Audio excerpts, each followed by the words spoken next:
Pessoal, boa noite. Espero que todos estejam bem aí. Estamos aqui com poucos alunos, mas espero que, tivemos algumas falhas técnicas no início, começamos um pouquinho mais tarde, mas estamos começando aí nosso quinto pit stop do conhecimento, né? Pit stop do conhecimento da mineração. Então, é a nossa quinta edição. E cada vez a gente só está melhorando, né? Então, o tema de hoje é Mineroduto, a engenharia e inovação no transporte de minério.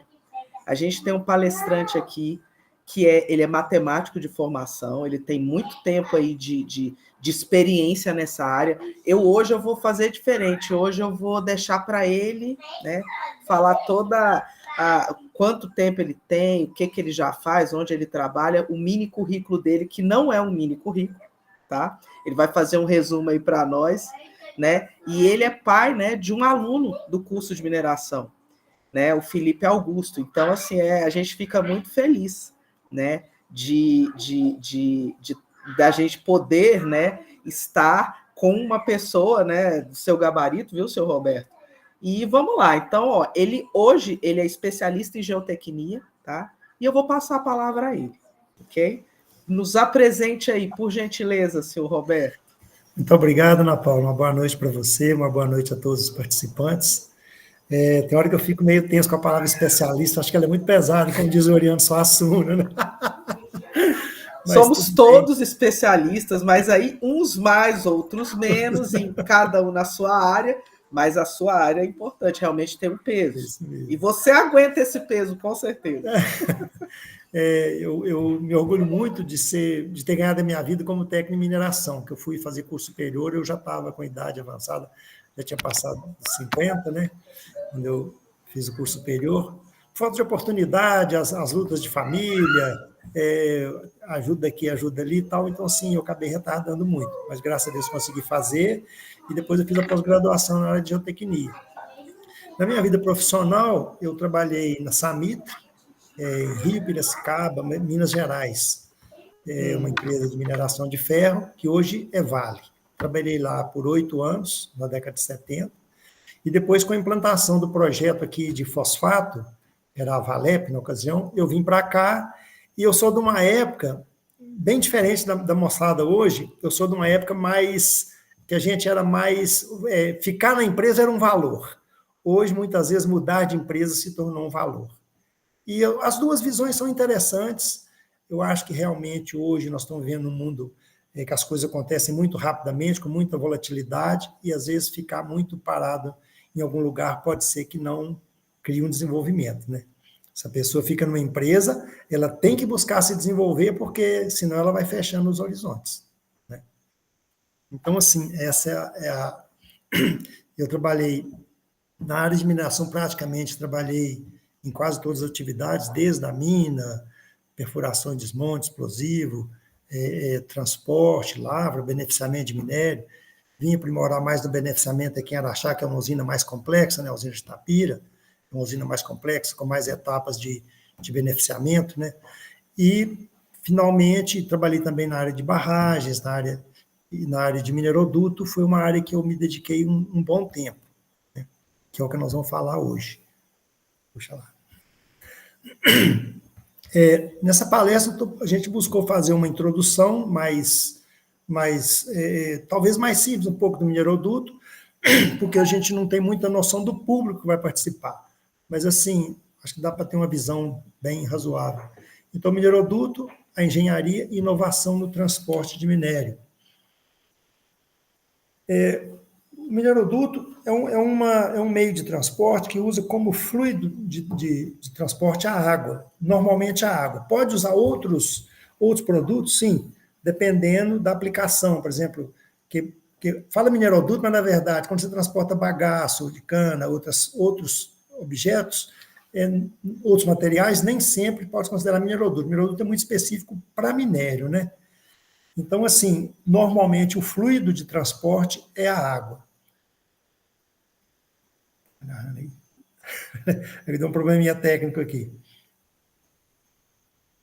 Estamos vendo bem já. Eu tô conseguindo ver. Não entendi para a apresentação. Tá. Mas então, assim, o sólido pode ser constituído de diversos materiais. Tem vários minerodutos, carvão, minério de ferro, minério de cobre, concentrados de cobre, minério de fosfato, né, calcário, e vários outros tipos que podem ser transportados através de um mineroduto. O que é o conceito básico do mineroduto? É que ele pode trabalhar em linha com outras operações posteriores. Por exemplo, normalmente você tem uma mina que muitas vezes está deslocada da área onde vai ser beneficiado o material para transformar no produto final, seja para a fabricação de aço, seja para a fabricação de fertilizantes e outras atividades, às vezes cobre longa distância. Então, o mineroduto se aplica muito bem nessa situação. Nós temos uma boa continuidade operacional, é um produto, é um modo de transporte que transporta numa velocidade relativamente baixa, mas de forma contínua. Como vantagem, poderia citar no mineroduto a segurança operacional. Acidentes ambientais são raros, pois, além da robustez dos projetos, eles transportam minérios e água, que são componentes naturais, são, a maioria das vezes, materiais inertes, que não causam agressão ambiental por uma poluição química, uma coisa desse tipo. E os projetos de mineroduto realmente eles são muito robustos, porque são investimentos altos e que precisam de ter garantia de operacionalidade, segurança e baixo nível de manutenção. Em termos de economia, é viável para grandes volumes e longas distâncias, sem necessidade de capital estatal. A maior parte dos minerodutos é feito pela iniciativa privada. Exceto, na verdade, exemplo, nós temos aqui do mineroduto que foi construído na época da implantação da Valep aqui em Tapira, o mineroduto Tapira-Uberaba, que esse foi investimento estatal, que a empresa, na época, era obra de governo. Mas, na maioria das vezes, o mineroduto é feito pela iniciativa privada. Com relação à eficiência, ele permite traçados mais reduzidos, ligando o ponto inicial, que onde tem a produção do minério, até o ponto terminal, onde vai ser o beneficiamento. Ele busca distâncias mais reduzidas e, com isso, a manutenção é mais eficaz e segura. O que acontece? O traçado de um mineroduto, ele segue como se fosse uma rodovia simples, uma rodovia de terra, vamos dizer assim. Você faz o traçado, escolhendo um caminho mais reduzido, e lança a tubulação, e normalmente esse traçado ele é recomposto com a vegetação natural, com as atividades, voltam ao normal, as atividades agrícolas, atividade pastoril, atividade em geral, as atividades que não tragam, por exemplo, culturas com raízes muito profundas, como matas, plantação de eucalipto e outras espécies de árvores de maior porte. Aí já não é viável, porque pode afetar a tubulação e trazer dificuldade, no caso, uma necessidade de manutenção. Desvantagens. Usa recurso hídrico. O que acontece? O mineroduto opera com um consumo de água relativamente elevado. Então, nós estamos citando aqui vantagens e desvantagens, porque não temos assim, a intenção de defender cegamente o mineroduto. Quando nós estamos falando para jovens que estão aí se formando, é preciso que trabalhem, desenvolvam o senso crítico. Isso é bom por causa disso e disso, e é ruim por causa daquilo e daquilo. Então, é interessante fazer esse discernimento. Então, a água bombeada pelo mineroduto, ela é uma água que não tem retorno, normalmente não tem retorno, por causa das longas distâncias. Então, a água que é usada, ela vai junto do minério, normalmente são águas de mais baixa qualidade, são águas que já circularam no processo e que normalmente se usa, mas, de toda forma, usa a água, que é um consumo, um recurso hídrico, que cada vez mais se torna necessário se atentar bem para o seu uso, o mais racional possível. Como economia, ele tem um investimento alto no início da implantação, por causa das tubulações, dos equipamentos, das bombas, de toda a construção. Porém, o preço decai muito rapidamente, o custo operacional decai muito rapidamente. Normalmente, aí, em torno de 8, 10 anos, o mineroduto se paga com tranquilidade. E, comparativamente com outros meios de transporte, ele é muito econômico. A ferrovia, você tem um investimento alto de implantação, um custo operacional mais baixo que a rodovia. A rodovia, você já tem, muitas vezes, as rodovias implantadas, mas um custo operacional muito elevado. e vários riscos. E o transporte, outra desvantagem é com relação ao transporte. O mineroduto ele tem uma limitação em relação ao que ele transporta.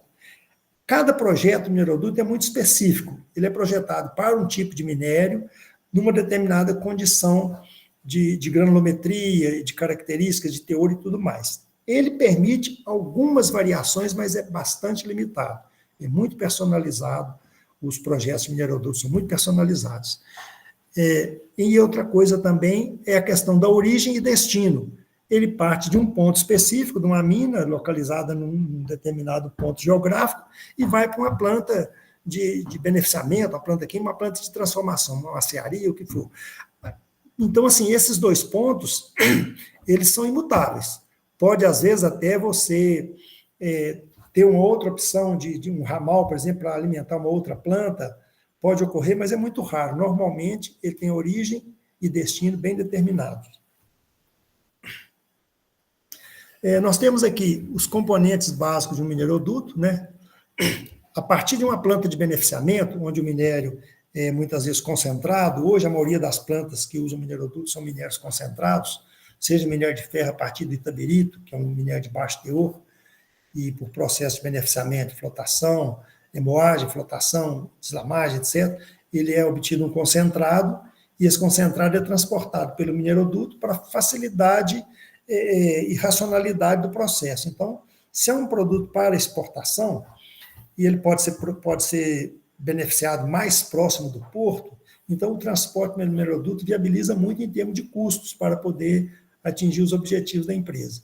Então, a partir do processo de concentração, esse material produzido ele é armazenado em um tanque, que possui um sistema de agitação para manter o sólido em suspensão, porque, vamos lembrar novamente, o bombeamento é feito através de uma mistura de sólido com água, que vai permitir o transporte.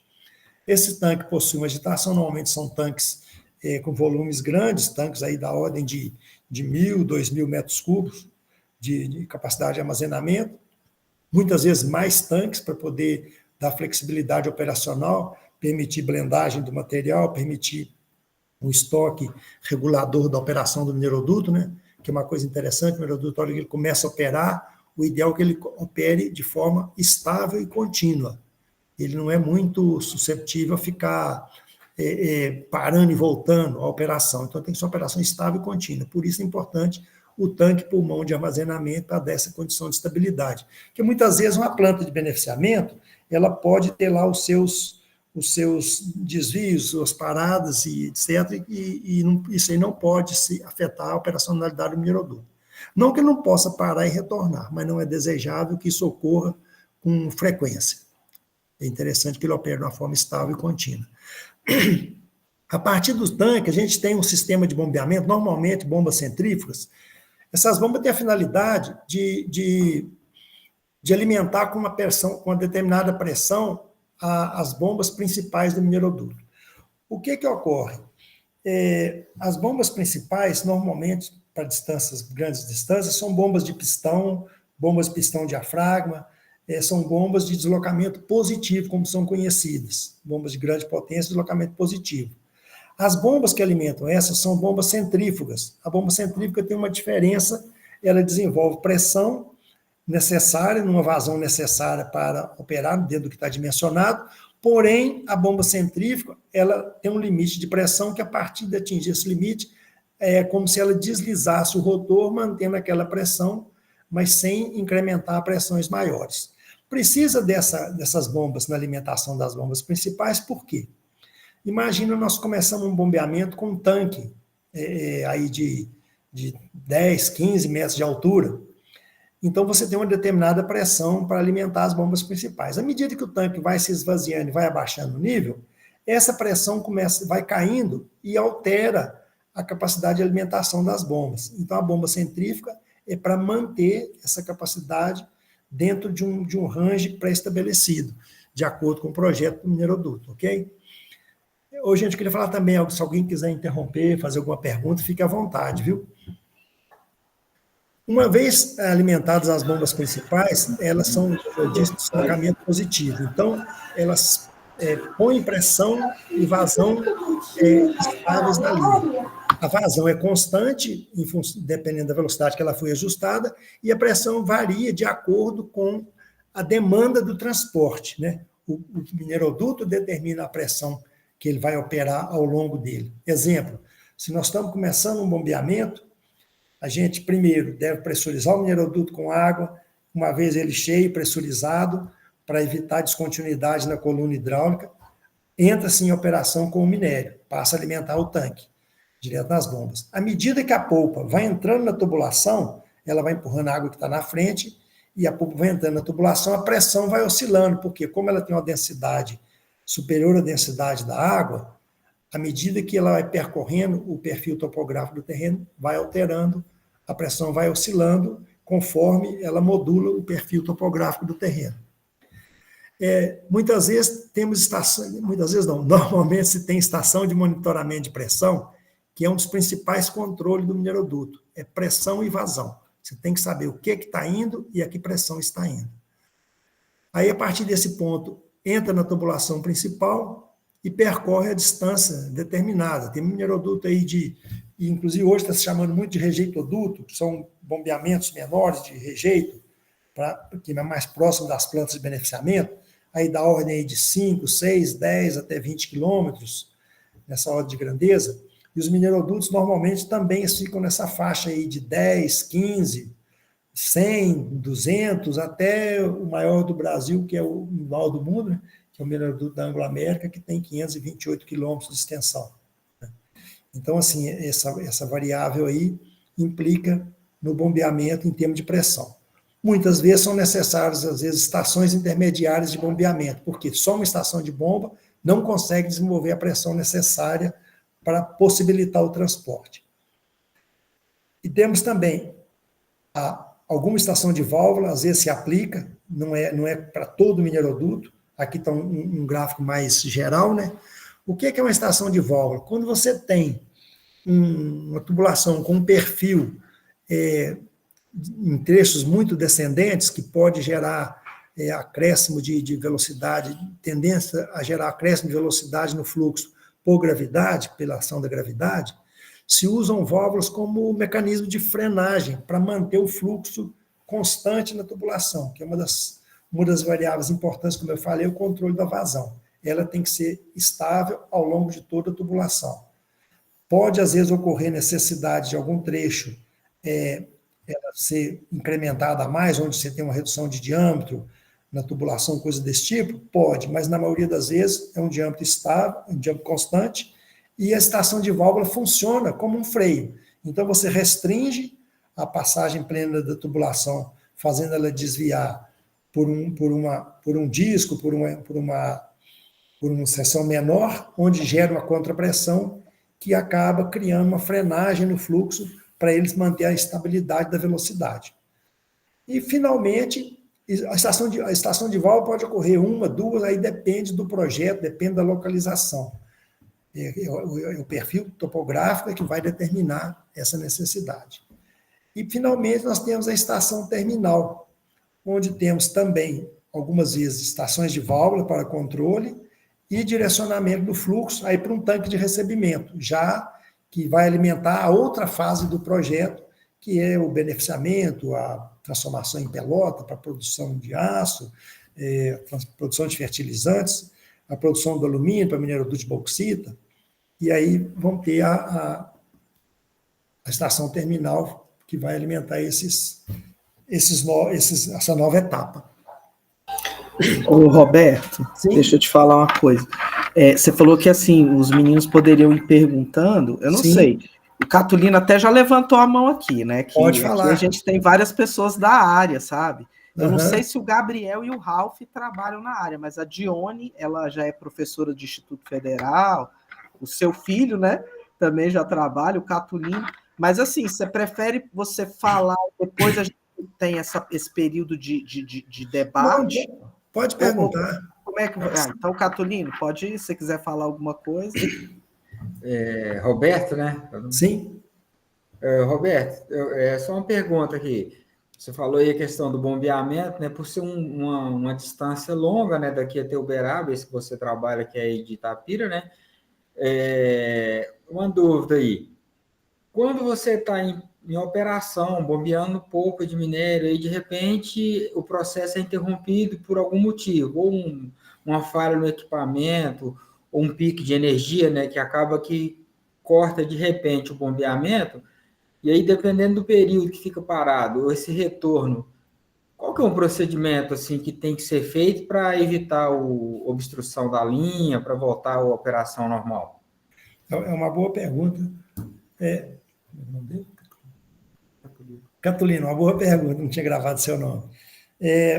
O mineroduto ele tem uma grande flexibilidade operacional, e isso pode ocorrer, entendeu? Não é desejável, lógico, mas pode ocorrer. Você citou uma falha de energia, uma falha de algum equipamento. O principal cuidado operacional é você manter a coluna hidráulica que está na tubulação.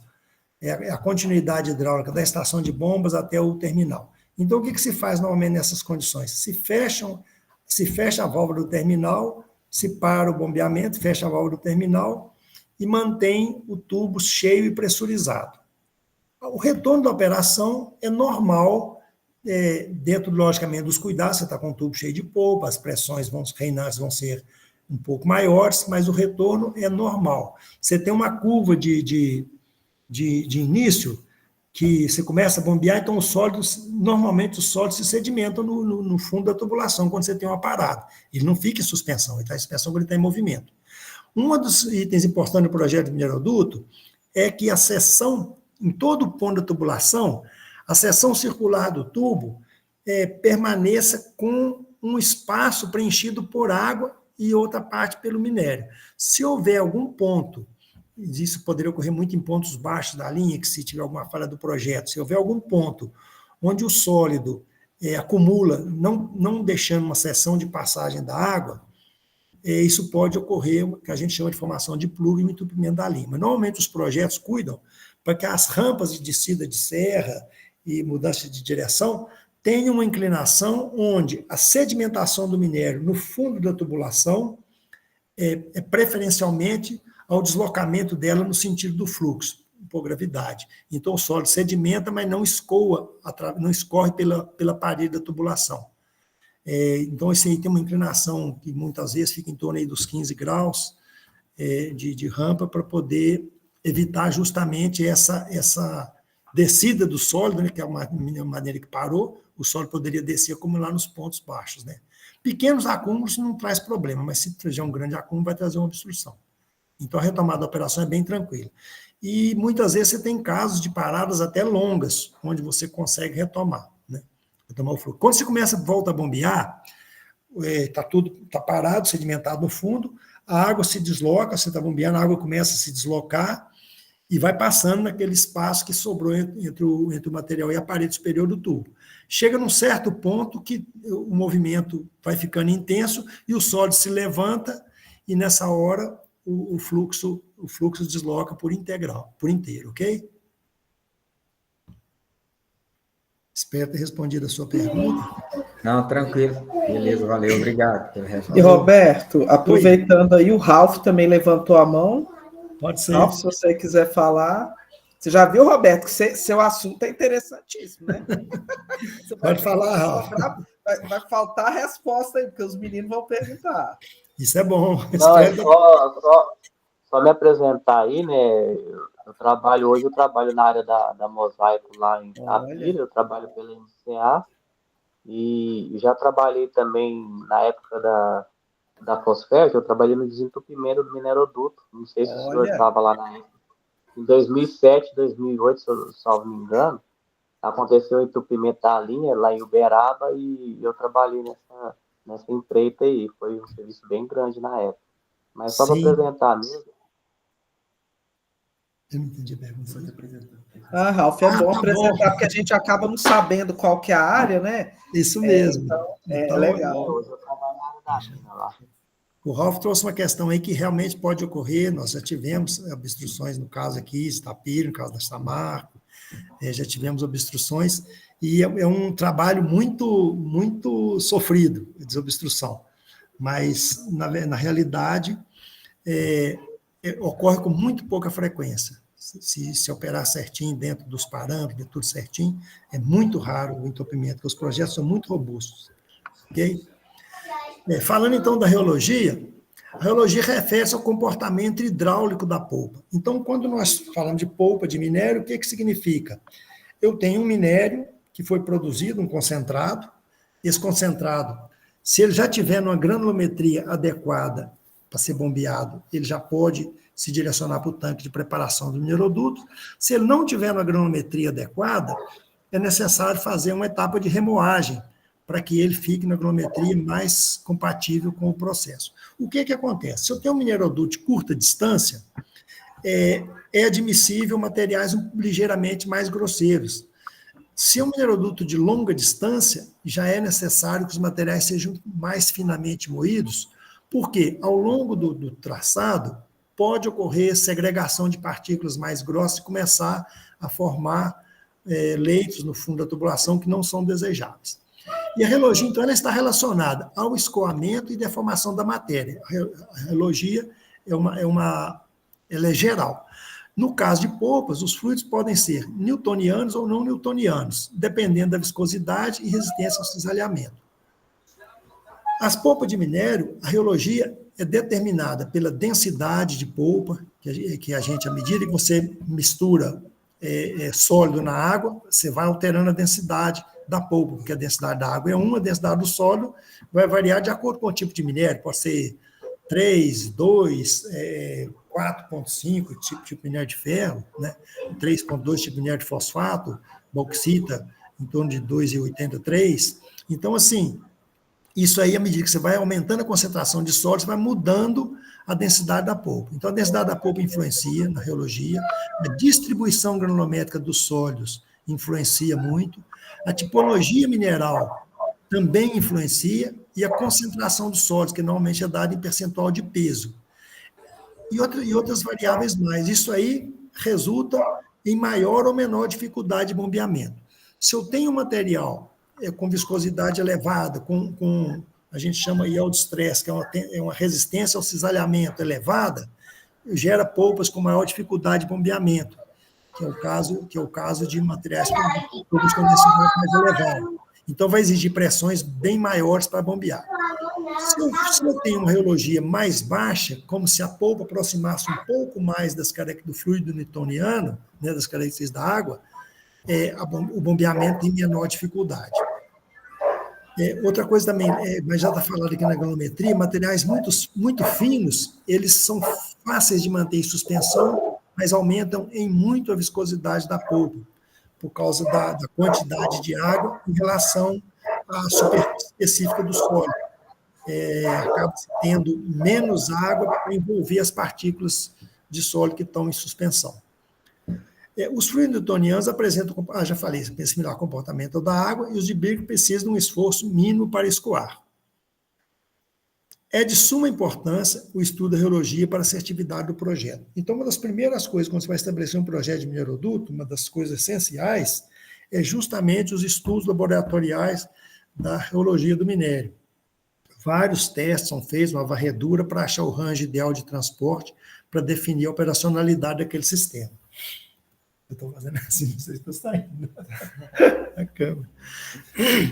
Dentro dos regimes de escoamento, o regime de escoamento, o que é? É o modo como o fluxo se desloca ao longo da tubulação. Podendo ser laminar, que é esse primeiro aí, que ele vai em linhas, em camadas, como se fossem camadas horizontais suaves, né? E um fluxo de transição ou turbulento. O fluxo de transição é à medida que ele vai acelerando, ele começa a gerar ondas, né? Até entrar em turbulência, onde ele tem vários movimentos em várias direções. Isso ajuda a manter o sólido em suspensão, a dificultar a segregação dos sólidos e a deposição deles no leito, no fundo da tubulação. Ok? Os tipos de fluxo em minerodutos. Nós temos fluxo homogêneo, que é uma composição uniforme da mistura de sólidos em toda a seção transversal da tubulação.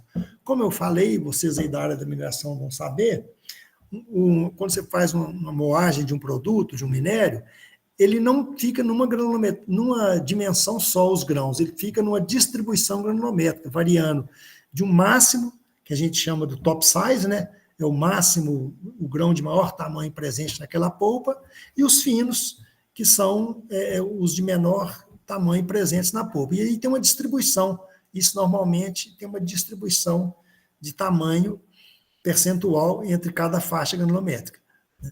Isso aí, quando ele está em suspensão em toda a seção transversal, você tem esse fluxo homogêneo. No caso do fluxo heterogêneo, a composição não uniforme, partículas maiores vão tendendo a ir para o fundo da tubulação.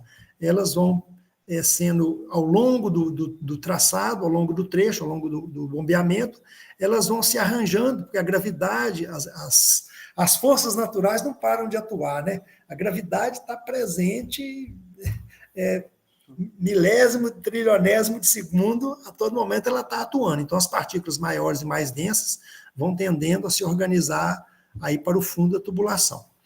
Isso aí traz um inconveniente no bombeamento de polpa, porque o desejável seria o fluxo homogêneo, com todos em suspensão. Mas muitas vezes, a maioria das vezes, não é fácil conseguir isso. Então, se trabalha próximo aí do fluxo heterogêneo.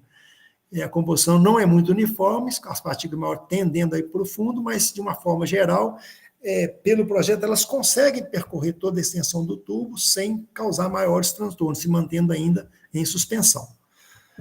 Mas, de alguma forma, uma pequena segregação ocorre. Aí temos o fluxo com leito móvel, que já não é uma coisa desejável no bombeamento de polpa, onde os sólidos vão sendo depositados no fundo, mas se mantém em movimento contínuo. Eles vão junto, mas vão fazendo um lastro, um depósito no fundo, mas permanece em movimento. E, por último, totalmente indesejável, seria o fluxo com leito fixo. O que isso quer dizer? Os sólidos depositados no fundo vão perdendo movimento e podem chegar a causar entupimento.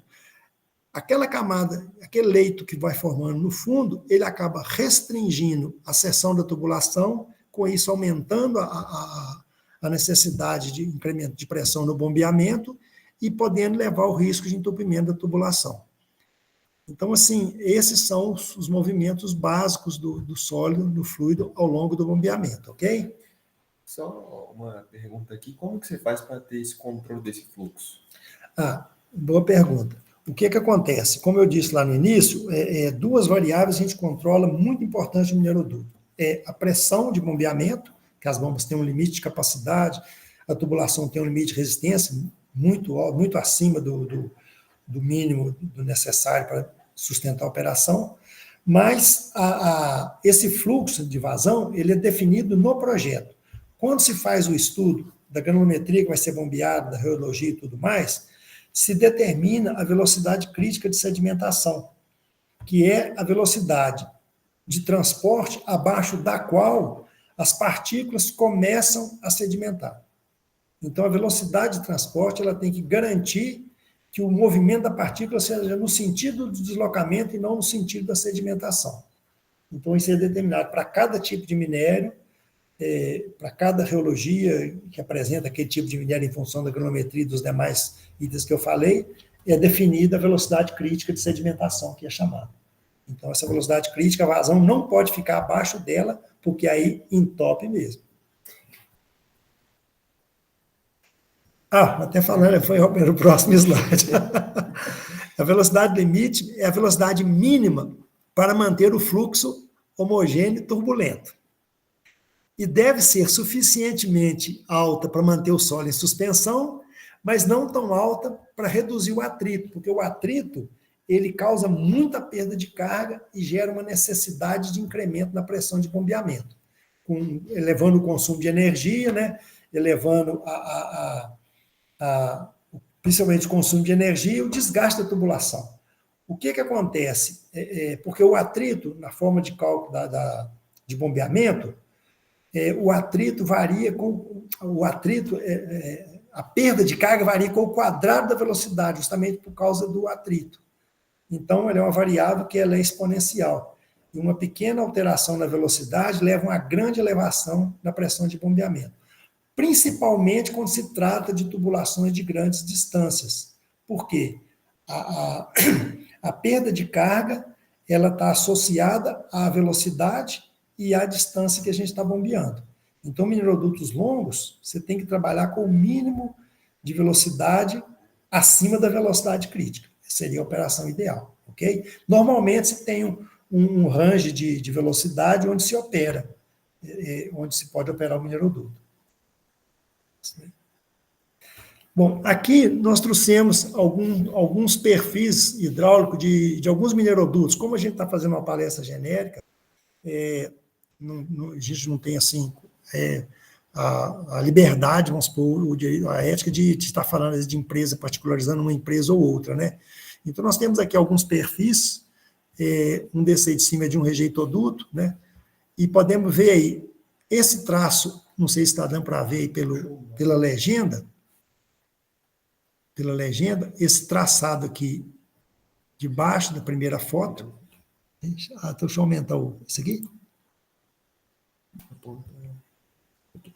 Esse aqui, em cima. Aqui sim, agora sim. Ana Paula, tá vendo? Até que nós precisamos dos universitários, não tem jeito não. Então, aqui, ó, nós temos o perfil topográfico da linha, né? Parte de uma altitude, sobe, desce, vence um vale, sobe, desce e tal, pega uma planície, né? Pega mais uma colina, mais outra, e depois sobe bastante, acima, inclusive, da estação de bombas, da altura máxima lá. E chega num topo aqui, e depois tem uma descida até chegar no destino final. Nesse caso aqui, em função dessa descida, essa última descida aqui, foi necessário uma placa de orifício, que é uma estação de válvula, para controlar a vazão, para não haver um deslocamento, um descolamento da coluna hidráulica, porque você vem bombeando, essa linha amarela é a linha da perda de carga, que representa a pressão operacional do sistema. Então, cá no início, eu tenho uma pressão alta, porque a pressão é a energia que precisa para fazer a polpa deslocar até o seu destino. Então, quando está no início, eu tenho uma grande distância a vencer, a pressão é alta. À medida que o trabalho vai sendo realizado e a distância vai sendo vencida, se você pegar aqui, cada vez a pressão vai ficando menor. Está vendo aqui? Ó? Essa seria a diferença entre essa linha do gradiente e ali o perfil topográfico. Nós teríamos a pressão necessária nesse ponto para fazer chegar até o destino. Então, quando está no início, a pressão é mais alta, ela vai caindo ao longo da linha. Por quê? O trabalho vai sendo realizado e a energia que foi sendo consumida, ela já não precisa mais desse ponto em diante, já é uma energia menor para acabar de chegar. Inclusive, quando está nesse pico para vencer esse trecho final, eu preciso até de colocar um freio, ter uma estação de válvula para controlar a vazão, para ela não ultrapassar e não provocar um descolamento da coluna hidráulica. Esse descolamento da coluna hidráulica, normalmente é denominado slack flow. O que acontece? Se você tem um trecho de gravidade que tem uma tendência da polpa a acelerar, e ela provoca um descolamento hidráulico, isso tem risco muito grande de obstrução da linha. Por quê? Ela vai chegar nessa região, vai descer com alta velocidade, só que se rompeu a coluna, parar nesse ponto, de uma forma fora de controle, e vai criar sedimentação. E aí pode ser o risco de obstrução da linha. Então, o controle da vazão ao longo da linha é de fundamental importância. Não sei se ficou bem claro aqui. Na descida, ela desceu com velocidade, acelerou, risco nenhum das partículas ficarem sedimentadas, mas quando chega embaixo, se ela não tem continuidade da coluna, ela não tem energia para subir esse morrote aqui e poderia causar sérios entupimentos. Então, é preciso que mantenha a continuidade hidráulica ao longo de toda a tubulação. Nesse segundo perfil aqui também, temos um perfil já um pouco mais ameno do que o anterior, né? É um pouco mais suave, mas mesmo assim tem uma descida muito forte no trecho final, onde temos 2 estações de válvula para fazer a frenagem. A linha amarela também é a linha do gradiente hidráulico, a energia que vai sendo consumida ao longo do traçado, né? E chegando nesse trecho aqui tem um declive muito forte, onde precisa de um controle da vazão para poder manter a continuidade hidráulica ao longo da linha. Aqui também um perfil hidráulico mais completo, onde nós temos a topografia do terreno, um mineroduto mais longo, onde temos o perfil hidráulico de operação, né, que é essa linha que vai decrescendo, a pressão começa aqui no início aí da ordem de 140 quilos por centímetro quadrado, à medida que vai vencendo o trabalho, ela vai decaindo, até chegar num ponto final aí com a energia necessária para descarregar num tanque, ou descarregar numa bacia, num samp de contenção, ou alimentar direto um processo. Então, a pressão mínima já chega porque o trabalho terminou. Eu tinha pressão alta no início e vou consumindo essa pressão ao longo da linha. Temos aqui também uma outra linha que ilustra a pressão estática de fechamento. O que é isso? Quem perguntou aquela hora sobre o entupimento foi o... Não, foi o Ralph. Então, por exemplo, aquilo que eu tinha falado, quando a gente tem uma operação que você vai fazer uma parada, é importantíssimo fechar a válvula de bloqueio no terminal. Quando você fecha a válvula e você tem um desnível muito grande entre o ponto mais elevado que passa a tubulação até o terminal, essa energia de gravidade vai estar manifesta. Se eu fechei a válvula, essa energia vai ficar contida na tubulação. E, logicamente, para fechar a válvula, tem que ter tido a parada na estação de bombas, porque eu não posso estar com o mineroduto bloqueado e bombeando ao mesmo tempo. Então, quando para as bombas, fecha a válvula, gera essa linha de pressão que a gente chama de pressão estática de fechamento. Então, aqui nesse ponto, ela é mais elevada, é o contrário lá da operação, né? E, à medida que eu vou ficando mais próximo dos topos de morro, ela vai sendo menor, até chegar aqui no ponto mais alto, onde ela é praticamente 0, 1 no máximo, uma unidade de pressão. Você estava em 80 quilos aqui, 79, 81, em função do desnível, aqui vai estar uma pressão muito baixa, ok? E para cá também ela vai aumentando em função do desnível geométrico. E aqui, nesse aqui, nós temos representado um gráfico da pressão máxima de operação, que ela está bem acima da pressão operacional, que é essa linha azul, quando estamos operando, e essa linha cinza aqui, quando a gente está com ele parado. Então, você vê que tem uma margem de pressão, de resistência acima da pressão operacional, ok?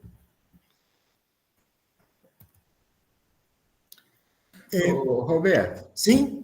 E aí, esse sistema de válvula aí, ela seria um sistema automatizado para não precisar da interferência do operador, um sistema de válvula, exemplo, normal fechada, para que quando cessou o bombeamento, ela se fecha automaticamente para que às vezes possa demorar um tempo o operador fazer essa manobra e não esvaziar, manter a pressão dentro, o fluxo aí dentro da tubulação para não ocorrer a decantação?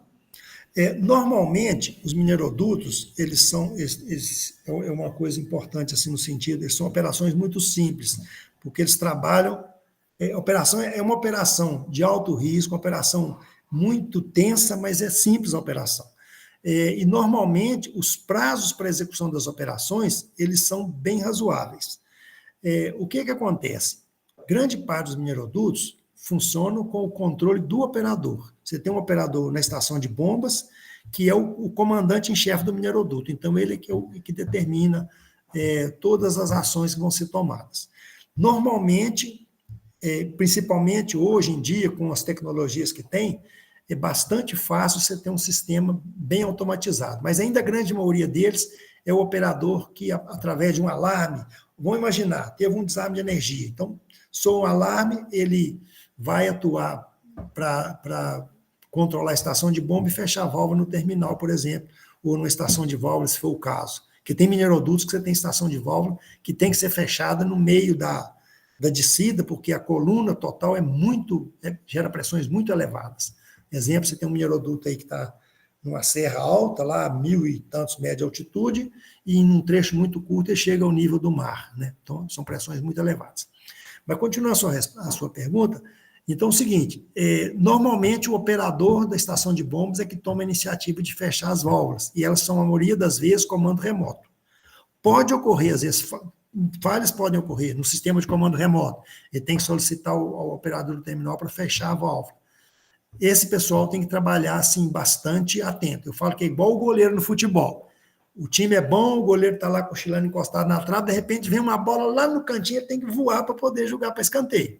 Então, assim, é o operador de mineroduto. Ele está lá, o sistema é bom, funciona bem, ele tem que estar permanentemente atento para qualquer evento, ele atuar com serenidade, mas com presteza e rapidez, ok? Ainda continuando na sua pergunta, os sistemas podem ser automatizados, completamente automatizados. Desde o início do bombeamento, as aberturas de válvulas, regulagem de velocidade, tudo pode ser automatizado.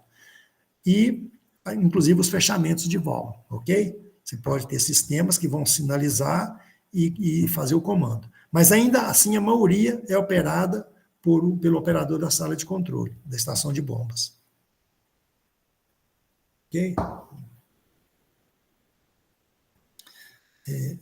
Ainda, uma coisa, esse tempo de esvaziamento da linha, por exemplo, vamos supor, você teve um evento, aí em torno aí de 10, 15 minutos é um tempo normal para se tomarem as ações. Agora, se demorar, a válvula não atuou, deu um problema elétrico na válvula, aí foi chamar o eletricista, aí foi chamar mais um operador para fechar em manual, isso aí vai estendendo para 1 hora, 2 horas, aí você já começa a entrar na área de risco de entupimento, ok? Com relação à preservação dos dutos, o mineroduto, ele é um equipamento, ele é um sistema, na verdade, muitas vezes a pessoa encara o mineroduto apenas como uma tubulação que vai estar levando material. Ele é um sistema bastante complexo de instalação, de manutenção e operação, porque ele envolve uma complexidade grande de várias áreas do conhecimento, seja do bombeamento, do dimensionamento, de tubulação, de infraestrutura civil, né, hidráulica, então várias áreas. E também, muito importante, a área de automação, instrumentação, né, elétrica, e também muito importante com relação à preservação, porque eles têm que ser cuidados. Qualquer bem material, qualquer coisa material necessita de cuidado e manutenção. Não tem nada material que exista que você pode falar assim, deixei no abandono e durou uma eternidade. Então, tudo precisa de cuidado e manutenção. Se você tem um cuidado e a manutenção de uma forma preventiva, você evita muito desgaste, muito prejuízo e minimiza riscos. Então, para a preservação dos dutos, são adotados os seguintes métodos. Primeiro, quando se projeta um duto, ele tem uma espessura de parede definida para resistir à pressão de trabalho e um acréscimo de espessura prevista para o desgaste ao longo do uso do mineroduto, que ele se desgasta. Imagina aí uma polpa de minério, ainda com minério assim numa granulometria similar a uma areia de praia, ou mais fina, mas alguns deles trabalham bem similar a uma areia de praia, com as areias fininhas. Aquilo ali é uma lixa que está passando internamente no tubo a uma pressão elevada, que é a pressão de bombeamento. Tem minerodutos que opera com 80, 90 quilos por centímetro quadrado, 140, 200 quilos por centímetro quadrado. Então, assim, são pressões muito elevadas, então é uma lixa. Então, os tubos, quando projetados, eles têm a espessura mínima para resistir à pressão, que seria no final da vida útil da tubulação, e uma espessura adicional para poder fazer frente aos desgastes por abrasão e corrosão.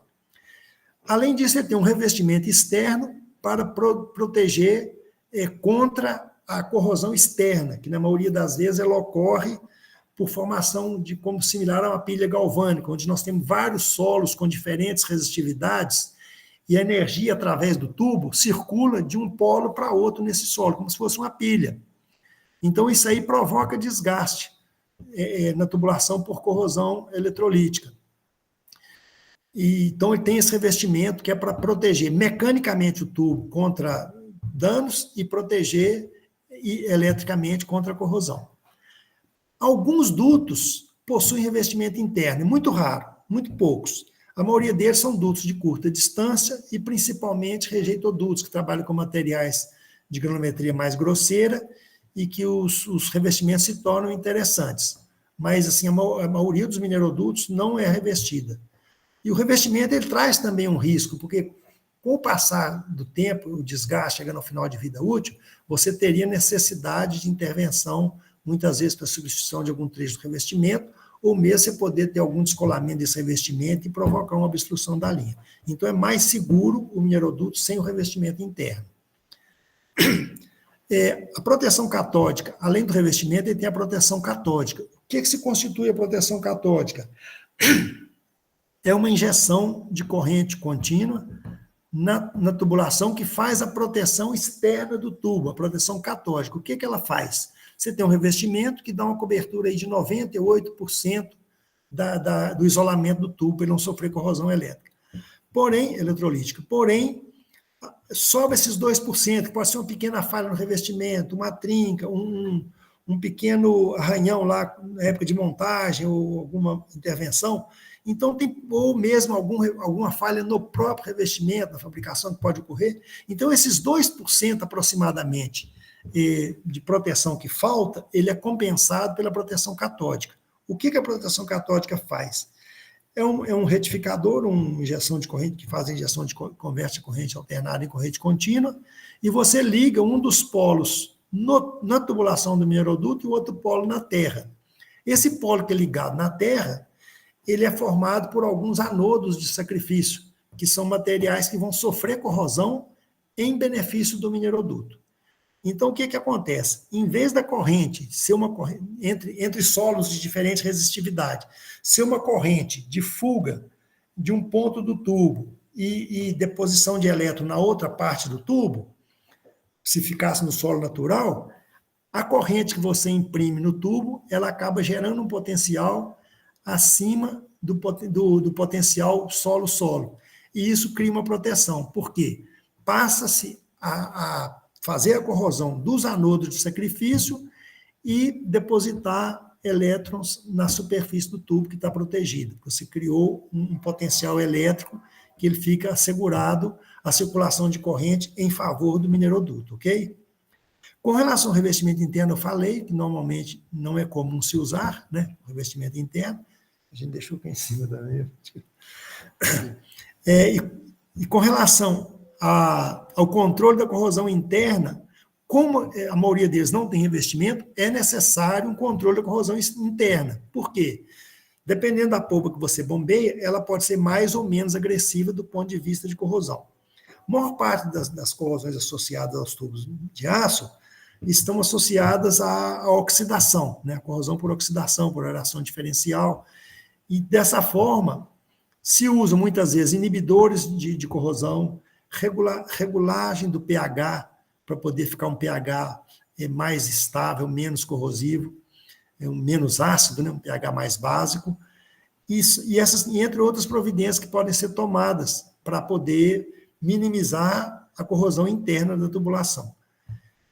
E são feitos controles para averiguar essa corrosão através de equipamentos que são instalados muitas vezes na estação de bomba, na estação terminal, em algum outro ponto intermediário, onde você tem um cupom que vai representar a corrosão, um cupom feito do material do tubo, que vai indicar qual é o processo de corrosão que está acontecendo e qual a velocidade que está ocorrendo, para que se possam tomar providências e assegurar a vida útil da tubulação, ok?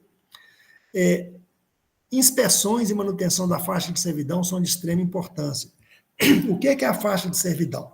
Como eu falei no início, você vai construir um mineroduto, você define a rota e vai abrir uma pista de estrada, dependendo do porte, do tamanho do mineroduto, dos equipamentos, você vai abrir uma pista de estrada aí que varia aí de 10 até às vezes 15, 20 metros de largura, para fazer a montagem da linha, todas as soldas, o lançamento da linha na vala, tudo isso, e depois essa faixa ela é recomposta, não fica essa avenida lá com essa largura para trânsito, fica uma pista normal, uma estrada, tipo uma estrada vicinal para circulação. E a empresa que implantou o mineroduto, a dona do mineroduto, ela tem o direito àquela faixa de servidão. O que é isso? É um direito que é adquirido do proprietário, do superficiário, onde são adquiridas as terras assim, no direito de servidão, e retoma para o superficiário a possibilidade de ele continuar com a sua atividade, igual eu falei no início, agropastoril, ele vai plantar, ele vai criar gado, formação de pasto, essas coisas todas. Exceto alguns pontos que muitas vezes o impacto pode ser maior, às vezes uma pequena propriedade pode trazer algum prejuízo aí para o superficiário, né? Mas a manutenção da faixa ela é muito importante, observar o quê? Condições geotécnicas da faixa, desmoronamentos, condições de erosão, condições de vulnerabilidade aproximando do tubo, aí, no caso de desmoronamentos, erosões, etc. E deve ser feita essa manutenção da faixa. Necessidade de circulação de veículo, igual eu falei, uma estrada vicinal ao longo da faixa, para as inspeções, né? E a inspeção dos dutos com PIG instrumentado. Isso é uma tecnologia mais moderna, onde você usa um equipamento para fazer uma inspeção do duto. No passado, usava-se o cupom de corrosão e, às vezes, até uma intervenção mecânica, onde você retirava amostras do próprio duto para fazer análise do desgaste, da resistência, do nível de corrosão que estaria ocorrendo. Mas hoje temos a tecnologia do PIG instrumentado, é uma tecnologia fantástica, onde você introduz um PIG no sistema, ele tem equipamentos eletrônicos, ele tem equipamentos eletrônicos que vão coletando, vão medindo e coletando as informações ao longo de toda a extensão do duto. Esse PIG ele é bombeado, ele é uma escova gigantesca, né, dependendo do diâmetro do tubo, e tem uns diafragmas que vão fazendo como se fosse uma vedação na parede interna do duto, e ao bombear por pressão, ele é impulsionado junto com o fluxo, e vai fazendo a leitura.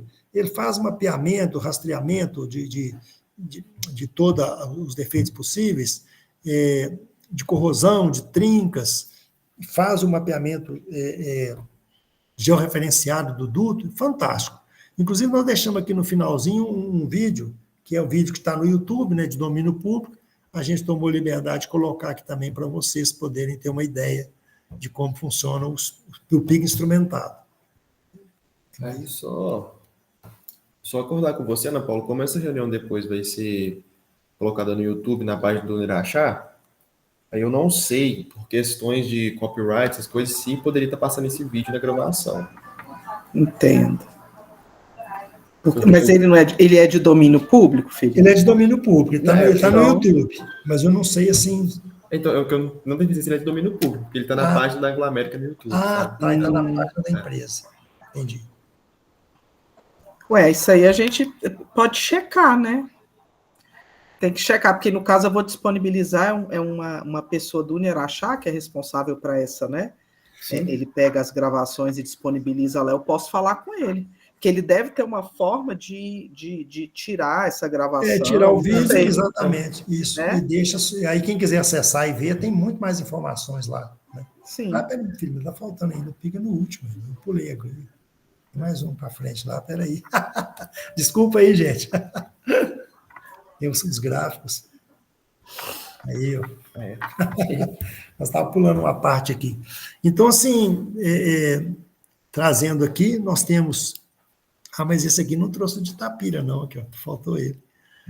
Nós temos aqui alguns minerodutos, né, que estão aí em fase de operação e outros em fase de projeto.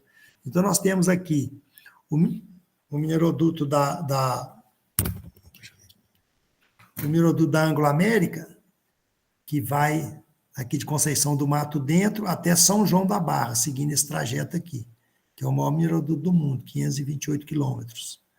Nós temos aqui o mineroduto da Samarco, que parte aqui da região de Ouro Preto e Mariana, que tem parte nos dois municípios, a mina do Germano, e ele percorre esse trecho aqui e vem até Anchieta, no Espírito Santo. Tem mais o projeto desse mineroduto aqui do Morro do Pilar, que partiria aqui de Morro do Pilar até Linhares, no Espírito Santo. E mais um projeto da CSN lá de Congonhas, que partiria de Congonhas, Minas Gerais também, até Presidente Kennedy, já no Rio de Janeiro. Ok? E tem esse aqui da Bahia, de Grão-Mogol até Ilhéus. Então, o mineroduto ele atravessa vários municípios, né? Tem implicações assim, no licenciamento, nas audiências públicas, etc. Então, assim, é um processo bem trabalhoso para poder se chegar à construção do mineroduto, né? Hoje, existe muito questionamento tem muito questionamento com relação ao uso da água, que é um volume significativo. Quando você pega um mineroduto similar ao da Mosaic, que tem aqui em Itapira, em Catalão, ele interliga unidades relativamente próximas, volumes menores bombeados, e a água ela entra na continuidade do processo. Os processos consecutivos também utilizam o minério em forma de polpa, nos reatores e tudo mais. Quando você tem minerodutos como esses de minério de ferro, que o minério vai ser totalmente filtrado e convertido em pellet e outro produto para ser comercializado, então a água é transferida de um ponto do estado a outro, né? E ela não vai ter um reuso, ela vai ser descartada, vamos dizer assim, né? Vai ser descartada no oceano. Então, existe muito questionamento com relação a isso, principalmente os minerodutos de maior volume, né? De maior vazão. Em alguns casos, hoje a Mosaic mesmo já faz isso, tem retorno da água. Em Catalão estão retornando a água para a planta de beneficiamento, mas é uma condição mais favorável de bombeamento, né? E eu também tive conhecimento, já faz alguns anos, teve um pessoal da Índia visitando aqui, Araxá, e eles estavam com pretensão de implantar um mineroduto que iria da Austrália até a Índia, um mineroduto bem extenso, quase 500 quilômetros também. E o projeto deles era condicionando o projeto dele o retorno da água, porque o mineroduto nascia numa região desértica, lá da Austrália. Não sei, até não tenho conhecimento se concluíram esse projeto e implementaram. Mas, assim, eles tinham essa busca de fazer o bombeamento de volta da água para a água ser o meio de transporte recirculante, né? Mas não é muito simples para grandes minerodutos, e principalmente com diferenças de nível tão intensas como você tem de regiões mais altas do estado de Minas Gerais até a beira-mar, né? Então, é uma operação, assim, numa condição bastante dificultosa para um projeto desses, né? Mas hoje você tem muita discussão com relação a isso, ok? Roberto, sim? interromper um pouquinho, assim, às vezes é um pouquinho fora, mas acho que tem um pouco a ver com isso aí que você falou, de o retorno, a água saiu de um ponto e foi para outro.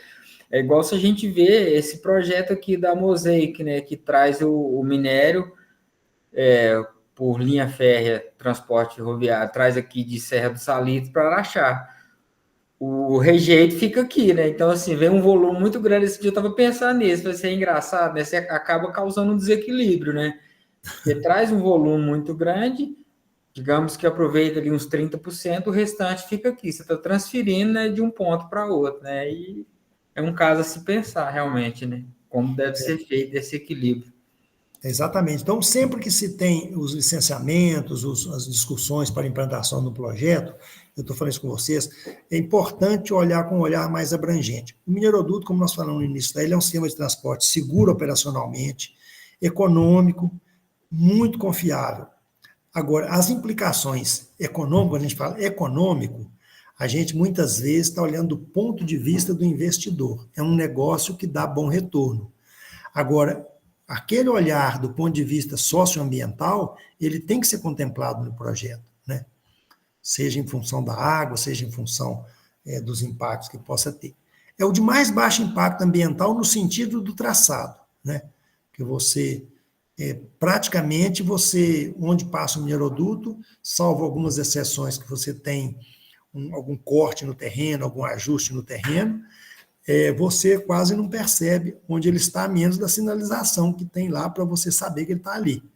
Porque você recompõe o solo, recompõe a vegetação, a fauna e flora praticamente, sem contar a arbórea, né? Ela volta à normalidade. Mas tem a visão socioambiental que precisa ser contemplada, com toda certeza.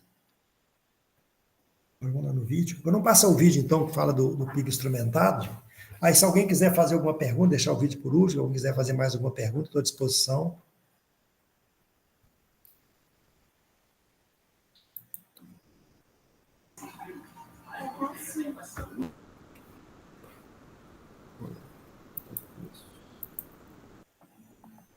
O mineroduto é o modal mais confiável, seguro e com menor impacto ambiental para transportar polpa de minério. Garantir a integridade de suas operações de uma ponta a outra. Só confirmando se estão escutando o áudio também do vídeo. Ele tá baixo, mas tá audível. Eu tô entendendo. Tá tranquilo. Pessoal? É fundamental. Para mim tá ok. Por isso, são realizadas inspeções regulares durante a operação da empresa, que incluem a passagem de pigs pelo interior das tubulações. Pigs são dispositivos construídos para percorrer o duto internamente, seja para limpeza, seja para a identificação de ocorrências anormais, como amassamentos, fissuras ou desgastes. Há vários tipos de pigs. O mais avançado, preciso e com mais recursos tecnológicos é o pig instrumentado. Isso aí, eu tinha falado que era Ele para fora. permite a geração e posterior análise de um vasto conjunto de dados que proporcionam alta confiabilidade na avaliação da integridade do mineroduto. Em síntese, um padrão superior de inspeção e manutenção das tubulações. Antes de se iniciarem as operações do mineroduto da Anglo-América, foi realizada em 2014 uma inspeção inicial completa da estrutura tubular e de suas condições de funcionamento. O procedimento padrão é realizar nova inspeção a cada 5 anos, com uso de pig instrumentado. Mas diante dos 2 incidentes ocorridos em março de 2018, um ano antes da inspeção programada, a empresa optou por paralisar as operações e realizar imediatamente uma varredura detalhada nos 529 quilômetros do mineroduto. Projetado a partir da integração de campos científicos diversos, como os da engenharia, da robótica e da informática, o pig instrumentado é projetado para desafios complexos de inspeção. Fabricado sob medida, o aparelho possui instrumentos de localização, além de dispositivos e sensores capazes de discriminar com acuidade amassamentos, ovalizações, restrições de diâmetros e outras eventuais deformidades nas tubulações. Sua viagem pelo mineroduto da Anglo-América começará em Alvorada de Minas e irá até o Porto do Açu, em São João da Barra, no Rio de Janeiro. Impulsionado por água, o pig instrumentado fará uma varredura com precisão milimétrica nos 44 mil tubos que constituem o sistema do mineroduto. 99% das tubulações são subterrâneas. O dispositivo é capaz de reconhecer e se adaptar aos 16 tipos diferentes de espessura das tubulações, cujos diâmetros variam entre 24 e 26 polegadas. Em sua viagem, o pig instrumentado passará pelas 2 estações de bombas e também pela estação de válvulas. Em todo o percurso, captará dados que serão utilizados pelas equipes de engenharia para gerar modelos matemáticos capazes de indicar com precisão indícios de desgastes, amassamentos ou fissuras. Os dados captados pelo pig serão enviados simultaneamente por meio do Sistema de Supervisão e Aquisição de Dados, o SCADA, instalado desde o início das operações do mineroduto. Para gerar dados para o SCADA, foi construído em paralelo ao duto um sistema de fibra ótica capaz de armazenar e transmitir informações por meio de canais de voz, dados e vídeo. Salas de controle localizadas nas 2 estações de bombeamento recebem esse conjunto de informações. Os dados obtidos a partir do pig instrumentado vão permitir o dimensionamento real e minucioso das condições do mineroduto, com informações precisas e de qualidade. A empresa tomará todas as providências necessárias para sanar os problemas eventualmente identificados. Serão necessários, ao todo, aproximadamente 70 dias para a coleta dos dados de toda a tubulação. E para a análise e diagnóstico pelas equipes de engenharia, de 60 a 90 dias. A retomada das operações só ocorrerá quando a segurança em toda a extensão do mineroduto estiver atestada.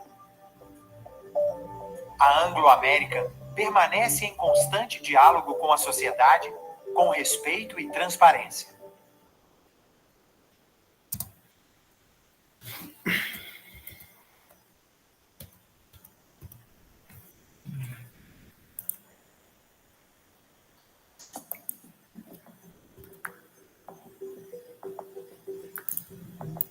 No dia 12 de março. Dá na câmera, cadê? É isso.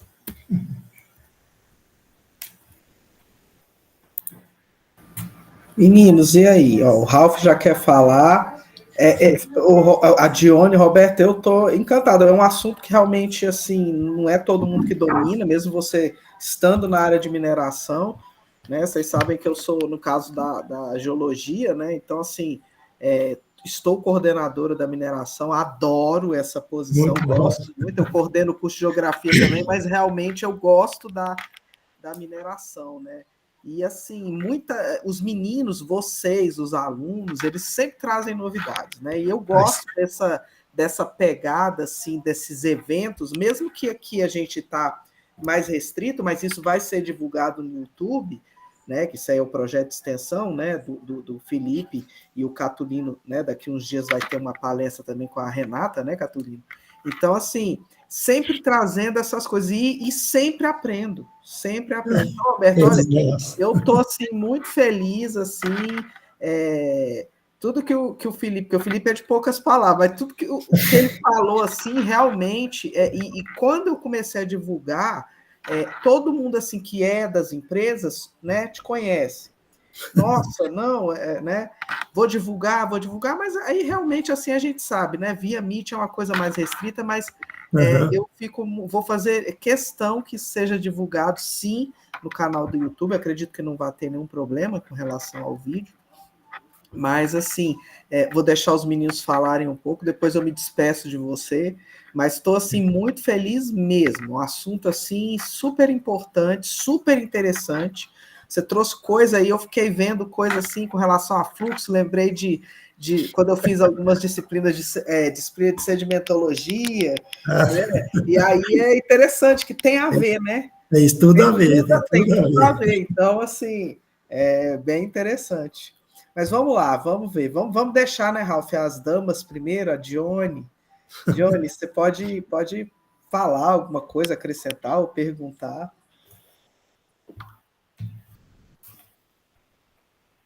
Você está sem áudio. A gente não está te ouvindo. Agora sim. Mesmo assim, não tá, né? Não tá saindo. Não, tá saindo som, não tá saindo, não. Não. A gente está vendo falar, mas não. Será que é o... Porque tá ligado, né, o microfone. Eu acho que, de repente, é o seu... Será que não? Os fones?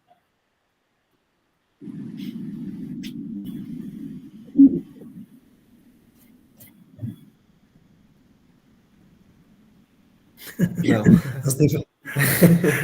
O não, eu consegui fazer leitura labial. Tá vendo? Os problemas técnicos hoje, hein? O que será? Johnny, você quer escrever? Aí a gente repassa? Infelizmente, né? Porque assim, a Dione teria muito a acrescentar, sabe, Roberta? Ela até convidou os alunos, não sei o que aconteceu com esses alunos, que ninguém apareceu.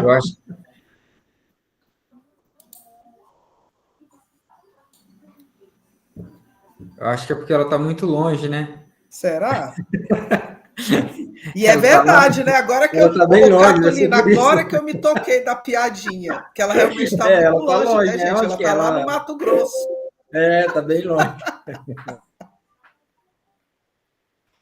Infelizmente, Johnny. Não, fico triste. Vê se você consegue aí. Vai tentando aí, mas manda. Ó, parece que a gente está ouvindo uma coisinha aí ao fundo. Vai dar certo. Evoluiu. Rapaz, a gente está muito refém hoje em dia, né, da tecnologia. Ela é super útil, nos aproxima. Você vê, a gente está podendo fazer um evento desse. Né? Mas tem hora que ela dá umas rasteiras na gente. Ele tá, hoje, assim, eu pensei que era comigo, mas a Dione está mais problemática, hein, Dione? Agora você desligou, quem sabe? Será que se você entrar e sair? Não. Vê se tu consegue entrar e sair.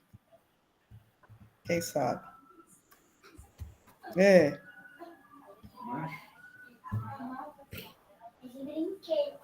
Ralf, se você quiser fazer a pergunta, né, enquanto a Dione entra. Eu vi que você falou sobre os PIGs aí, tem vários tipos de PIGs. Hoje, com os valores econômicos que uma empresa tem, ela ainda escolhe por PIGs mais baratos ainda, menos evasivos, menos tecnológicos? Não consegui entender mesmo. Questão dos PIGs. Tá. Essa empresa, por conta da questão do valor econômico, né? O que acontece? O PIG instrumentado não é um recurso barato, ele é bem caro. É uma tecnologia fantástica, fantástica. Eu fiquei impressionado. Eu acompanhei a inspeção no mineroduto lá do Pará, na Paragominas, na época, né? Acompanhei a inspeção aqui no mineroduto da Mosaic. É impressionante a precisão dos resultados que eles dão. Impressionante. Só que é um trabalho muito caro. Então, como vocês viram falar aí naquele vídeo, né? O recomendável é uma inspeção a cada 5 anos. Mas depende muito do nível de controle que você tem. Você detecta os defeitos, eles são sanados, são corrigidos, aí a detecção dos defeitos ela é selecionada, por exemplo, você tem várias informações, seleciona aqueles defeitos que seriam, tem tudo balizado por norma, né? Quais os defeitos que necessitam correção mais urgente, quais os defeitos que podem conviver com eles por mais um tempo, que eles ainda não afetam a segurança operacional, né? Então é feito um planejamento para a efetuação desses reparos. Só que não é um sistema barato. Então, assim, a empresa precisa de estar assim, como eu diria, ter aquela necessidade, né, de comprovação para fazer essa inspeção com maior frequência. Mas, assim, na faixa de cada 5 anos, eles recomendam que é um tempo que você tem garantia de serenidade de aquilo que foi detectado não ter evoluído de uma forma mais agressiva, né? Ok, muito obrigado, hein?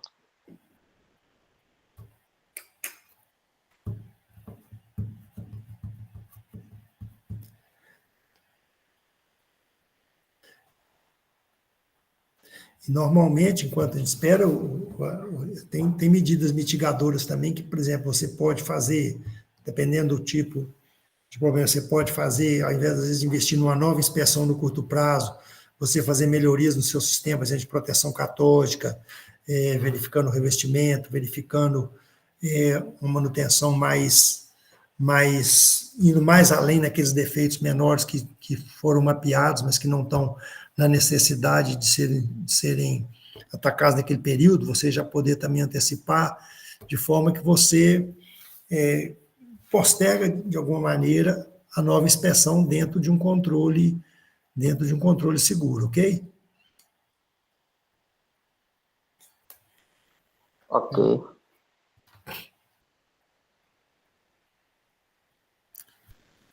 Ela não conseguiu, não. Ah, tá. Eu estou com o meu microfone ligado também. No caso, o meu é problema. Né? Ela perguntou assim, em relação à granulometria do minério de ferro, é necessário sempre realizar uma remoagem? No minério de ferro, especificamente, sim. Outros minerais pode não ser necessário em função de densidade mais baixa e a granulometria do produto. A maioria deles hoje vem de produtos de flotação, ou flotação inversa, como é o minério de ferro, ou flotação normal, como é no caso dos fertilizantes, né? Você tem também o caulim, que tem mineroduto de caulim lá no Pará, como eu citei, o mineroduto de 228 quilômetros. O caulim também ele é extremamente fino. Então, você não tem a necessidade da remoagem para o bombeamento. Agora, no caso do minério de ferro, precisa especificamente da remoagem. porque a concentração dele, seja por meios magnéticos, separador magnético, seja por meio de flotação, ela ocorre numa fração, numa granulometria assim, um pouco elevada para o bombeamento.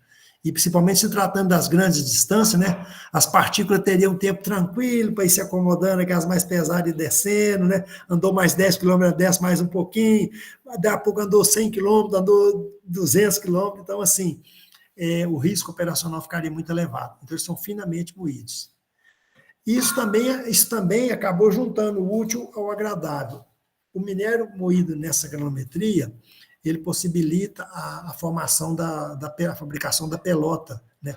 O pellet, que é um minério, que é um material que já melhorou muito o desempenho dos alto-fornos, porque ele é formado de uma forma esférica e já adicionado os ingredientes necessários, o carvão, o calcário, outros ingredientes necessários para a fundição, para a preparação do aço, né? Para a fabricação do aço. Então, isso trouxe um ganho muito grande ele ser finamente moído viabilizou também isso aí, né? Essa preparação da pelota e um material mais interessante para alimentar os alto-fornos, ok? Tem mais perguntas? Você ajuda ali. Ok, John. Pena que você não tenha falado, não podia escutar sua voz aí.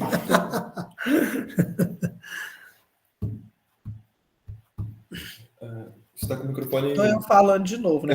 Johnny, aí onde você mexe aí tem a ver com mineração de ferro, né? Que a gente comentou, né? Pois é.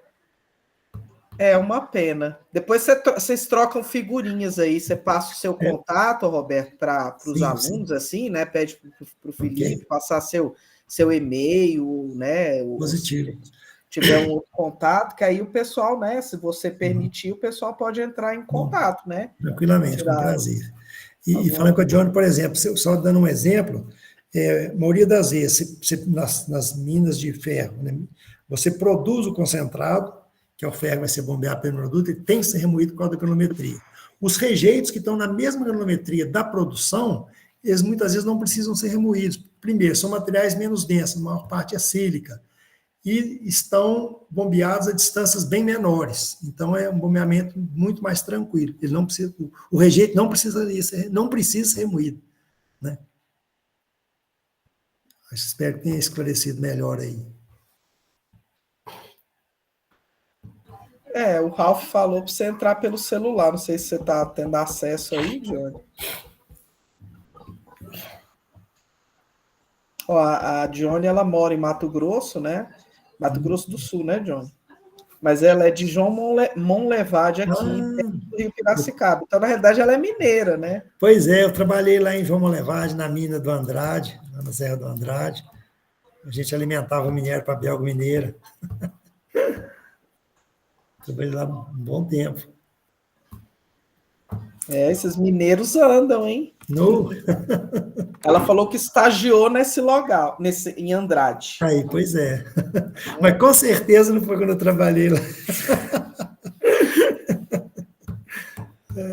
Olha que você não sabe, hoje em dia a tecnologia, não é não, ô Johnny? Depende de onde tá com 70 anos aí, tá com essa pele maravilhosa. Ela falou que foi em 2009. Pois é. Eu trabalhei lá em 76. 76. Já tem um tempo. Um bom tempo. Aí, tá vendo? Eu estava com 1 ano e pouco nessa época, entendeu? É isso mesmo. E, pessoal, e aí alguma coisa mais? Ó, entrou o Germano Gercosimo. Meu filho, mora em Uberaba. Ele entrou aí, tá?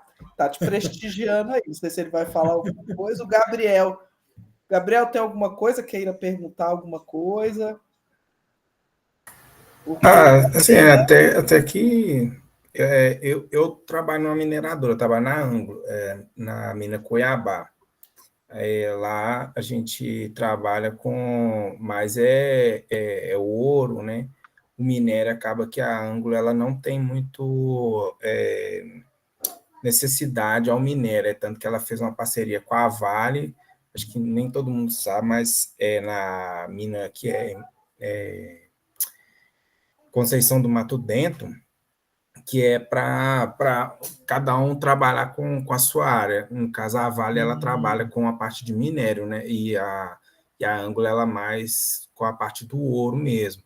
Tanto sim. que a mina onde eu trabalho lá, a gente já está em 1.600 metros de profundidade, já tem mais de 220 quilômetros já de túnel lá. Ramificação de túneis. Aí, assim, hoje não estou trabalhando, não, mas eu trabalho lá em escala 4x4, né? Então, assim, tem dia que eu estou de noite, madrugada, na verdade, né? Tem dia que eu estou de manhã. É só... Eu acho que é a vida da galera da mineração, né? Eu já fiz muito isso também. Agora está mais tranquilo, antes era pior, mas agora está tranquilo, está melhor. Mas sem muita dúvida. Tem uma amiga minha, Fernanda, quando eu fiz mestrado na Universidade de Brasília, ela estava terminando a graduação. Ela trabalhou na Yamana, se não me engano, ela trabalhou nessa empresa sua também, Fernanda, geóloga, não sei. Ela foi o primeiro pit stop do conhecimento da mineração, foi ela que conversou, assim, essa conversa, sabe? Legal. E o pessoal gostou, eu não sei se o Catulino já estava, acho que foi o pessoal mais antigo. E ela falou justamente dessa experiência, né, na mineração de ouro, e bem interessante também. Então, a gente sempre tem, assim, já foram palestrantes, assim, com palestras, né, com assuntos muito, muito legais mesmo, assim, sabe? Então, assim, é uma pena, assim, eu tô aqui falando com vocês e mandando, os meninos estão vendo, eu tô mandando lá no WhatsApp, porque a gente tem um WhatsApp do curso de mineração, né? E aí eu tô falando, cadê o povo, não sei o que, ainda teve um que falou assim, tô aqui. Aí eu vontade de falar assim, né? Você tinha que estar lá, né? Mas aí eu falei, legal. Ó, tá bom. Vocês estão perdendo uma palestra de alto nível, né? Então, assim, né? Mas a gente tá gravando e vai disponibilizar, né? Pessoal, alguém gostaria de falar alguma... Peço desculpa, gente, pelo barulho aí, porque eu tenho simplesmente 3 cachorros, né? Ai, meu Deus. E aí, às vezes, não fight, então... comigo. Tem uma filha também pequena, que ela tá bem tranquila, ela tá com o pai... Eu achei que eles estão querendo jantar, viu, seus cachorros? Tá querendo jantar aí. Rapaz, ele tá jantando. Tem hora que rola uns fights aí, mas tá bom. Pessoal, vocês têm alguma coisa mais aí para perguntar pro Roberto, ou a gente pode encerrar? Johnny, eu tenho certeza que a Johnny gostaria de falar mais, sabe? É bem na área dela, assim, ela vai apresentar até, né, Johnny, uma coisa relacionada a isso, que a gente estava conversando, né? E infelizmente está com esse probleminha aí, mas aí, né, depois o Felipe lá, que faz parte do grupo, conversa, né, Roberto, com você, vê o que você disponibiliza, né, e dá a melhor forma para você, para alguém tirar alguma dúvida e alguma coisa desse tipo. Mas, gente, olha, Roberto, eu tô, assim, muito feliz mesmo, eu te agradeço demais. É um tema, assim, que realmente, mesmo quem está na mineração não tem conhecimento, é uma coisa bem específica, muito... uma especialidade muito grande, né?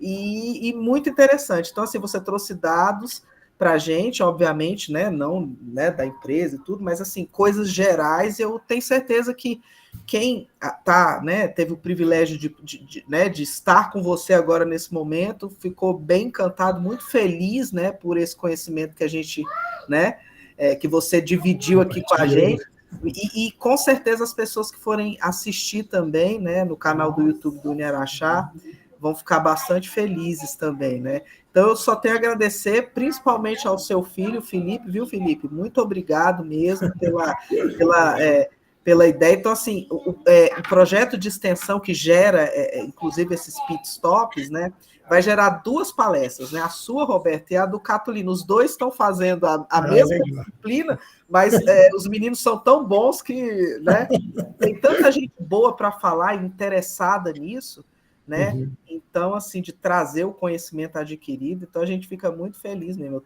Quero te dar os parabéns aí, né, por esses anos todos dedicados à mineração. Os meninos sabem, eu gosto, assim, não é a gente tapar sol com a peneira, mas a mineração, ela é imprescindível hoje, sim. A gente tem que conhecer, tem que entender, temos problemas, óbvio, sim, né? Mas estamos aí para justamente levar para a sociedade que um setor que gera, né, outros setores, que gera o crescimento do nosso país e né, do planeta. Hoje em dia, a gente está podendo estar aqui falando, né, o que estamos conversando, tudo é mineração, né? Até o óculos que eu estou, o batom, sei lá, coisas... Tudo, né? Tudo passa pela mineração. Tudo passa, tudo vem, né? Então, eu sempre gosto de falar isso. A gente tem o projeto, né, Mineração Nossa de Todo Dia, que os meninos sabem muito bem. Tem o Ralph e o Gabriel, que eu acho que ainda não estão assim, não sei se eles estão em alguma disciplina, atividade de extensão, mas é interessante, é isso, é a gente mostrar para a sociedade que é uma área que tem uma problemática, óbvio, como todas, o agronegócio, tudo, né? Mas que gera o crescimento, a gente precisa, né? A gente, né? E o Ralph e o Gabriel levantaram a mão. Então, podem falar, meninos. Não, você perguntou se eu tenho alguém na área de extensão. Eu até estou matriculado na extensão 1. Eu até abri para me ver como é que... Sexta-feira estaremos nos reunindo, tá? Espero que vocês estejam de folga, que aí eu vou explicar o projeto. A gente deveria já ter feito isso antes, mas é tranquilo, tá? Então, na sexta-feira eu dia 25 agora? Nossa, dia 25 eu volto a trabalhar dia 30. Dia 30? Aí a gente pode esperar muito. Que eu estou licença paternidade, então deu para aproveitar. Parabéns, Gabriel. Obrigado. Parabéns aí pelo crescimento da família, que seu filho tenha muita saúde, não sei se é filha. O que falou é um menino, o Eduardo, ele tem 3 anos. E nasceu agora uma menina, a Nanda. Parabéns aí. A Amanda é o nome da minha irmã muito querida. Mas, assim, não, a gente vê, porque assim, eu tenho um outro pit stop na quinta-feira. De repente, a gente pode se reunir amanhã, não sei, vamos ver direitinho, né? Porque aí, em todo caso, é bom a gente conversar para você, porque tem algumas etapas, né? Mas aí a gente vê qualquer coisa, a gente até já conversou algumas vezes, né? Por algumas situações que você precisou do curso, a gente pode ver também isso, tá bom? O importante é você saber o que tem que fazer e fazer para não ser reprovado. Na hora que eu vi, eu fiquei até perdido. Falei, gente, o que eu vou fazer agora? Quem que eu vou... A gente conversa, você vai ver que é um negócio bem interessante. Os meninos já estão fazendo aí a última atividade de extensão, né? O Felipe e o Catulino, eles já passaram por bastante coisa aí, já produziram muita coisa interessante aí para a comunidade, bacana, levando a mineração, né? Mas isso. Não, isso aí. Ralph, beleza, obrigado. Tudo bem. Ralph, você tem alguma coisa para falar? Não, só gostaria de agradecer o conhecimento passado aí, eu vou ter que sair agora, mas muito obrigado, muito conhecimento agregado aí. Muito obrigado mesmo. Eu que agradeço, Ralph, a atenção de vocês. É muito bom sempre a gente poder compartilhar alguma coisa, né? E se faz com experiência, né? Que a gente sabe mais do que os outros, a gente já sofreu mais, né? E eram tempos diferentes, né? Exatamente. A tecnologia hoje, ela realmente, a gente está falando o tempo inteiro dela hoje, mas ela veio trazer, né? Tem todo um estudo embutido nessa tecnologia aí, mas com certeza de todos nós que estamos aí há mais tempo, né? Essa galerinha aí nova aí tá usruindo, viu, Roberto? Eu me coloco também assim, tá? A gente já contribuiu bastante. Eu sempre falo uma coisa, que eu acho que é muito sério. O que está sendo muitas vezes levado a juventude pensar que está tudo pronto, é só dar um clique e a resposta vem. Não é assim. Não. À medida que a gente amplia o conhecimento, as perguntas aumentam muito mais do que as respostas. Então, fiquem atentos para as perguntas. Com certeza. E isso é ciência, a gente é o perguntar, começa tudo de uma pergunta, né? Eu acho que desde a época lá da roda lá, sim. Como é que eu posso me locomover? Como é que eu posso, né? Então, assim, sempre tem que ter um pensamento. A gente faz ciência a todo momento. Eu dou aula também para ensino médio, eu falo para os meus alunos que a gente faz ciência desde quando a gente começa a observar uma nuvem no... Então, assim, eu sempre fiz ciência. Né? Eu vejo a minha filha com 4 anos, ela já faz coleção de cimentinha, de pedrinha, sabe? E isso ela está fazendo ciência. A curiosidade nos move e ela tem que continuar movendo. Então, assim, hoje, como tem informação demais, tem coisa demais, se traz uma falsa impressão para a juventude que está tudo pronto, não tem nada. Está tudo resolvido, tudo pronto. E muita coisa... Nada está pronto, né? Tudo tem que se criar, né? Ô, Roberto, valeu, muito obrigado pelos esclarecimentos aí, né? A gente às vezes faz algumas perguntas que às vezes é um pouco até sem lógica, mas assim, é a curiosidade que a gente tive, como eu trabalho na área, e lá um dos bombeamentos que a gente tem lá onde eu trabalho é um bombeamento meio complexo de magnetita. Magnetita. Um bombeamento assim, a gente tem uma linha lá que deve chegar a uns 400 metros. E aí a gente já teve alguns problemas, e aí me despertou essa curiosidade aí de saber mais a fundo como que é feito. Justamente está ligado a isso, né? Granulometria mais grosseira, densidade muito elevada, né? Muito elevada. Muito Mas valeu pelo esclarecimento. Material aí. magnético, né? Puxa. Tudo isso aí isso contribui. É um complicador, desfavoravelmente. Não, mas tá beleza, valeu demais, muito obrigado, viu? Eu que agradeço, gente. Agradeço muito. Roberto, te agradeço, então, viu? Quero agradecer a vocês. Vou encerrar aqui a nossa gravação. Johnny quer falar alguma coisa. Johnny, você vai ter que escrever, mulher. Você quer o contato dele. Tá. Você passa para ele no grupo. Ô, Johnny, a gente vai ficar te devendo, mas aí o problema técnico é aí, no lado do Mato Grosso. Não é isso? Você quer escrever? A gente espera. O Felipe vai passar para ela. Pronto, então tá, viu, Johnny? Aí a gente vai conversando. Então, gente, eu vou encerrar aqui esse 5º pit stop aí, assim, né, bem feliz com o resultado. Aprendi bastante hoje. Espero que vocês também tenham assimilado bastante. Roberto, gratidão, viu? Deus te pague. Gratidão também, amém. Parabéns a vocês. Muito obrigado. Uma boa noite a todos. Agradeço também. Muito obrigado pela oportunidade. Amém. Deixa eu parar aqui, né? Deixa eu ver. Ok.